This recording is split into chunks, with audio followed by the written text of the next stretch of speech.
Hi ಎಲ್ಲರಿಗೂ ನಮಸ್ಕಾರ. Welcome back to my channel. ನಾನಿವತ್ತು ಆರೋಗ್ಯಕರ ಮತ್ತು ರುಚಿಕರವಾದ ನುಗ್ಗೆಕಾಯಿ ರಸಂ ಮಾಡ್ತಾ ಇದ್ದೀನಿ. ನುಗ್ಗೆಕಾಯಿ ನಮಗೆಲ್ಲರಿಗೂ ಗೊತ್ತೇ ಇರೋ ಥರ ಆರೋಗ್ಯಕ್ಕೆ ತುಂಬಾ ಒಳ್ಳೆಯದು. ಇದರಲ್ಲಿ vitamin A, vitamin C, calcium, iron ಇದು ರೋಗನಿರೋಧಕ ಶಕ್ತಿಯನ್ನು ಹೆಚ್ಚಿಸಲು ಸಹಾಯ ಮಾಡುತ್ತೆ. ಹಾಗೆ ಜೀರ್ಣಕ್ರಿಯೆಯನ್ನು ಸುಧಾರಿಸುತ್ತೆ. ಹಾಗೆ ಬೋನ್ಸ್ನ ಕೂಡ ಸ್ಟ್ರಾಂಗ್ ಮಾಡುತ್ತೆ ಮತ್ತು ದೇಹಕ್ಕೆ ಅಗತ್ಯವಾದ ಪೋಷಕಾಂಶಗಳನ್ನು ನೀಡುತ್ತೆ.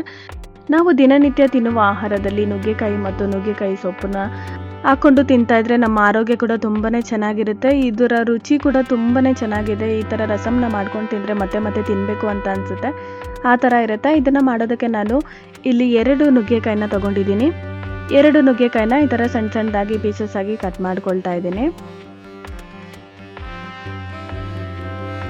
ಈ ಥರ ಕಟ್ ಮಾಡ್ಕೊಂಡಾದ್ಮೇಲೆ ಇದನ್ನು ನೀಟಾಗಿ ವಾಶ್ ಮಾಡಿ ನಾನು ಒಂದು ಕುಕ್ಕರ್ಗೆ ಹಾಕ್ಕೊಳ್ತಾ ಇದ್ದೀನಿ. ಅದ್ರ ಜೊತೆಗೆ ನಾನು 2 ಟೊಮೊಟೊನ ಈ ರೀತಿ ಕಟ್ ಮಾಡಿಕೊಂಡು ಹಾಕ್ಕೊಳ್ತಾ ಇದ್ದೀನಿ. ಹಾಗೆ ನಾನು ಒಂದು ಚಿಕ್ಕ ಕಪ್ಪಲ್ಲಿ ಬೇಳೆ ಹಾಕ್ಕೊಳ್ತಾ ಇದ್ದೀನಿ. ತೊಗರಿ ಬೇಳೆ 1 ಕಪ್ ಆಗೋಷ್ಟು ಹಾಕ್ಕೊಳ್ತಾ ಇದ್ದೀನಿ. ಚೆನ್ನಾಗಿ ನೀಟಾಗಿ ವಾಶ್ ಮಾಡಿ ಹಾಕ್ಕೊಬೇಕಾಗತ್ತೆ. ಇದು ಮುಳುಗೋಷ್ಟು ನೀರು ಕೂಡ ಹಾಕ್ಕೊತಾ ಇದ್ದೀನಿ.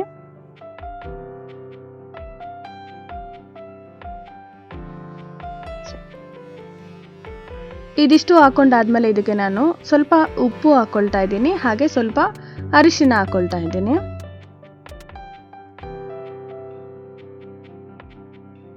ಒಂದು 1/4 ಟೇಬಲ್ ಸ್ಪೂನ್ ಆಗೋಷ್ಟು ಅರಿಶಿನ ಹಾಕ್ಕೊಂಡು ಇವೆರಡು ಚೆನ್ನಾಗಿ ಮಿಕ್ಸ್ ಮಾಡಿ ನಾನು ಇದನ್ನು ಒಂದು 5ರಿಂದ 6 ವಿಜಿಲ್ ಬರೋದಕ್ಕೆ ಬಿಡ್ತಾ ಇದ್ದೀನಿ. ಚೆನ್ನಾಗಿ ಮ್ಯಾಶ್ ಆಗಬೇಕು. ಬೇಳೆ ಎಲ್ಲ ಚೆನ್ನಾಗಿ ಮ್ಯಾಶ್ ಆಗಬೇಕು. ಸೊ ಅಷ್ಟು ನಾವು ವಿಜಿಲ್ ಕೂಗಿಸ್ಕೊಬೇಕಾಗತ್ತೆ. ಇವಾಗ ನಾನು ಒಂದು ಒರಳು ಕಲ್ಲಿಗೆ 1 ಟೇಬಲ್ ಸ್ಪೂನ್ ಆಗೋಷ್ಟು ಮೆಣಸು ಹಾಕ್ಕೊಳ್ತಾ ಇದ್ದೀನಿ. ಹಾಗೆ 1 ಟೇಬಲ್ ಸ್ಪೂನ್ ಆಗೋಷ್ಟು ಜೀರಿಗೆ ಹಾಕ್ಕೊಳ್ತಾ ಇದ್ದೀನಿ. ಹಾಗೆ ನಾನು 1 ಟೇಬಲ್ ಸ್ಪೂನ್ ಆಗೋಷ್ಟು ಕೊತ್ತಂಬರಿ ಬೀಜ ಹಾಕ್ಕೊಳ್ತಾ ಇದ್ದೀನಿ. ಅದ್ರ ಜೊತೆಗೆ ಸ್ವಲ್ಪ ಬೆಳ್ಳುಳ್ಳಿ ಹಾಕ್ಕೊಳ್ತಾ ಇದ್ದೀನಿ. ಇದಿಷ್ಟನ್ನು ಹಾಕ್ಕೊಂಡು ಚೆನ್ನಾಗಿ ನುಣ್ಣಗೆ ನಾವು ಜಜ್ಕೊಬೇಕಾಗತ್ತೆ.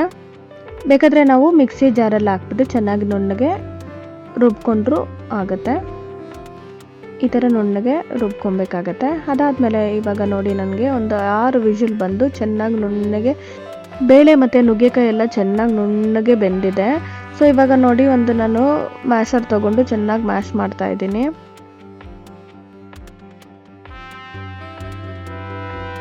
ಚೆನ್ನಾಗಿ ಮ್ಯಾಶ್ ಮಾಡಿ ಆದಮೇಲೆ ನಾನು ಇದನ್ನು ಒಂದು ಫಿಲ್ಟರಲ್ಲಿ ಶೋಧಿಸ್ಕೊಳ್ತಾ ಇದ್ದೀನಿ. ಒಂದು ಸ್ಟ್ರೈನರಲ್ಲಿ ಹಾಕ್ಕೊಂಡು ಚೆನ್ನಾಗಿ ಆ ನೀರನ್ನೆಲ್ಲ ಶೋಧಿಸ್ಕೊಬೇಕಾಗತ್ತೆ. ನೋಡಿ ಈ ಥರ ಆಗಬೇಕು. ಅಲ್ಲಿವರೆಗೂ ನಾವು ಚೆನ್ನಾಗಿ ನೀಟಾಗಿ ಇದನ್ನು ಶೋಧಿಸ್ಕೊಬೇಕು. ನೀವು ಬೇಕಾದರೆ ಒಂದು ತಣ್ಣಗಾದ್ಮೇಲೆ ಒಂದು ರೌಂಡ್ ಮಿಕ್ಸಿ ಜಾರಲ್ಲಿ ಹಾಕಿ ಕೂಡ ಈ ಥರ ಸ್ಟ್ರೈನರಲ್ಲಿ ಹಾಕ್ಬಿಟ್ಟು ಆ ನೀರನ್ನೆಲ್ಲ ಬಗ್ಸ್ಕೊಂಡ್ರೂ ಆಗುತ್ತೆ. ನೋಡಿ ನಾನು ನೀರೆಲ್ಲ ಸಪ್ರೇಟ್ ಮಾಡಿದ್ದೀನಿ. ಈಗ ಒಂದು ಕಡಾಯಿಗೆ ಒಂದು ಸ್ವಲ್ಪ ಎಣ್ಣೆ ಹಾಕ್ಕೊಬೇಕು. ಒಂದು 2ರಿಂದ 3 ಟೇಬಲ್ ಸ್ಪೂನ್ ಆಗೋಷ್ಟು ಎಣ್ಣೆನ ಹಾಕ್ಕೊಂಡು ಅದಕ್ಕೆ ಸ್ವಲ್ಪ ಸಾಸಿವೆ ಹಾಕ್ಕೊಳ್ತಾ ಇದ್ದೀನಿ. ಹಾಗೆ ಅದಕ್ಕೆ 3 ಹಸಿಮೆಣಸಿನ್ಕಾಯಿ ಕಟ್ ಮಾಡ್ಕೊಂಡು ಹಾಕ್ಕೊಳ್ತಾ ಇದ್ದೀನಿ. ಹಾಗೆ ಅದ್ರ ಜೊತೆಗೆ ಸ್ವಲ್ಪ ಕರಿಬೇವು ಹಾಕ್ಕೊಬೇಕು.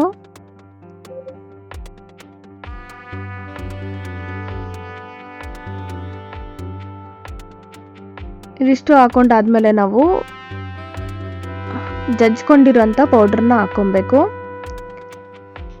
ಹಾಕ್ಕೊಂಡು ಚೆನ್ನಾಗಿ ಇದನ್ನು ಫ್ರೈ ಮಾಡಬೇಕು. ಹಸಿ ವಾಸನೆ ಹೋಗೋವರೆಗೂ ಒಂದು 2 ನಿಮಿಷ ಚೆನ್ನಾಗಿ ಫ್ರೈ ಮಾಡಬೇಕಾಗುತ್ತೆ ಎಣ್ಣೆಯಲ್ಲೇ. ಫ್ರೈ ಮಾಡ್ಕೊಂಡಾದ್ಮೇಲೆ ಇವಾಗ ನಾನು ನುಗ್ಗೆಕಾಯಿ ಮತ್ತು ಬೇಳೆಯಲ್ಲಿ ಬಗ್ಸಿರೋಂಥ ನೀರನ್ನು ಇದ್ರ ಜೊತೆಗೇ ಹಾಕ್ಕೊಳ್ತಾ ಇದ್ದೀನಿ.